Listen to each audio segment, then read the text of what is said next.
বাৰিষা অহাৰ লগে লগে চিন্তিত নৈপৰীয়া ৰাইজ।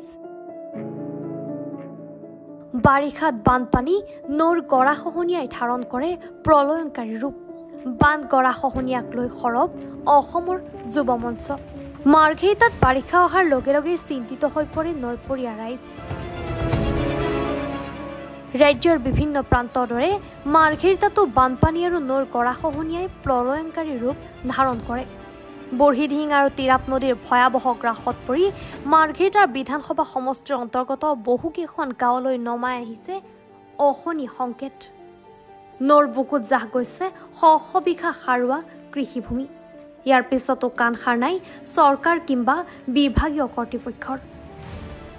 এই অভিযোগ অসমীয়া যুৱ মঞ্চৰ তিনিকুণীয়া জিলা সমিতিৰ। আজি অসমীয়া যুৱ মঞ্চৰ তিনিকুণীয়া জিলা সমিতিৰ সভাপতি গৌতম বৰুৱাসহ এটা প্ৰতিনিধি দলে বান গৰাখহনীয়া সমস্যাত জৰ্জৰিত বহুকেইখন গাঁৱত উপস্থিত হৈ সমস্যাৰ বুজ লয়। বান আৰু গৰাখহনীয়াৰ সমস্যা সমাধান কৰিব নোৱাৰা অসম চৰকাৰৰ বিৰুদ্ধে সৰব হৈ পৰে সংগঠনটো।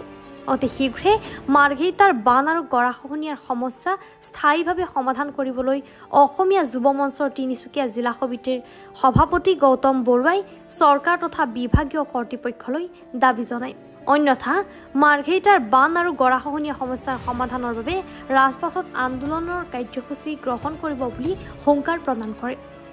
সংগঠনটোৰ এই দাবীক চৰকাৰ তথা বিভাগীয় কৰ্তৃপক্ষই কেনেদৰে গ্ৰহণ কৰে সেয়া পৰৱৰ্তী সময়ত হ'ব লক্ষণীয়। আমি অসমীয়া যুৱ মঞ্চ তিনিচুকীয়া জিলা সমিতি এটা প্ৰতিনিধি দলে আমি এই বান গৰাখহনীয়া যিবিলাক অঞ্চল আছে সেইবিলাক অঞ্চলত আমি চাবলৈ আহিছোঁ। আমি আহি ইয়াত উপস্থিত হৈ দেখিবলৈ পাইছোঁ যে আচলতে এই বুঢ়ীদিহিং আৰু তিৰাপ নদীয়ে সম্পূৰ্ণভাৱে কেইবাখনো নদী কেইবাখনো গাঁও ইয়াত কবলত পৰিছে বুলি ক'ব লাগিব, গৰাখহনীয়া কবলত পৰিছে বুলি ক'ব লাগিব।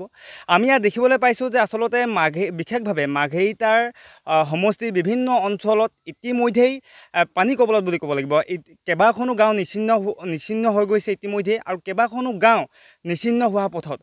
গতিকে আচলতে এই চৰকাৰখনে যেনেধৰণে গৰাখহনীয়া সমস্যাৰ ওপৰত যেনেধৰণে ৰোধৰ ওপৰত যেনেধৰণে ব্যৱস্থা গ্ৰহণ কৰিব লাগিছিলে, ইয়াত সম্পূৰ্ণভাৱে বিফল হৈছে বুলি আমি অসমীয়া যুৱ মঞ্চৰ তৰফৰ পৰা আমি ক'বলৈ বিচাৰিছোঁ।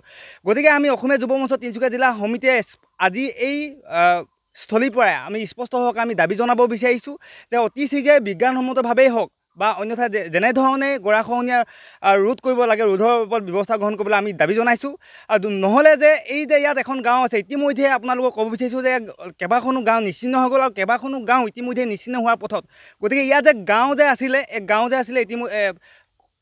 যে আছিলে এই অঞ্চলসমূহত, কিন্তু এদিন যে শেষ হৈ যাব কোনো মানে নাই। গতিকে আমি পুনৰবাৰ ক'ব বিচাৰিছোঁ যে অতি শীঘ্ৰে ইয়াৰ ওপৰত বিভাগীয় কৰ্তৃপক্ষই অতি শীঘ্ৰে ইয়াৰ ব্যৱস্থা গ্ৰহণ কৰিব লাগে। অন্যথা কিন্তু আমি এই কেৱল মাত্ৰ বান বিধ্বস্ত পৰিয়ালৰ বুলিয়েই নহয়, যিসকল ইয়াত আমি স্থানীয় ৰাইজক লগত লৈ কিন্তু আমি অসমীয়া যুৱ মঞ্চৰ ৰাজপথলৈ আমি প্ৰতিবাদ কৰিবলৈ আমি বাধ্য হ'ম। মাৰ্ঘেৰিটাৰ পৰা অভিজিত কাকতিৰ ৰিপৰ্ট, এনি ভাৰত 24।